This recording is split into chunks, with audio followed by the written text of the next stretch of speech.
Google പേയിലെ T20 vibe ഓഫറിലെ ടാസ്കുകൾ complete ആയി. 6 ലഡുവും ലഭിച്ചു. എത്ര രൂപയാണ് ക്യാഷ് ബാക്കായി ലഭിച്ചതെന്ന് നോക്കാം. അഞ്ചാമത്തെ ടാസ്കായ 50 റൺസ് ബോണസ് കംപ്ലീറ്റ് ആയപ്പോൾ ഒരു സ്ക്രാച്ച് കാർഡ് ലഭിച്ചു. ഈ സ്ക്രാച്ച് കാർഡ് ഒന്ന് സ്ക്രാച്ച് ചെയ്ത് നോക്കാം.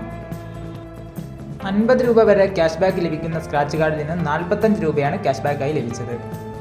ഡെയിലി പേയ്മെൻറ്റ് ടാസ്കിൽ നിന്നും ഫ്രണ്ട്സ് പേയ്മെൻറ്റ് ടാസ്കിൽ നിന്നും 5 രൂപ വീതം ലഭിച്ചു.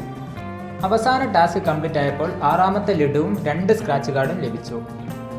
ഈ സ്ക്രാച്ച് കാർഡ് ഒന്ന് സ്ക്രാച്ച് ചെയ്ത് നോക്കാം.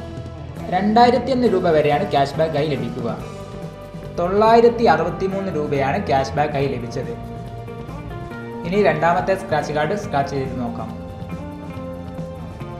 ഇവിടെ നിന്ന് 5 രൂപ കൂടെ ലഭിച്ചു. ലഡു കളക്ട് ചെയ്തതിലൂടെ 1023 രൂപയാണ് ക്യാഷ് ബാക്കായി ലഭിച്ചത്. ലഡു എങ്ങനെ സിമ്പിളായി കളക്ട് ചെയ്യാമെന്നത് തൊട്ടു മുന്നത്തെ വീഡിയോയിലുണ്ട്.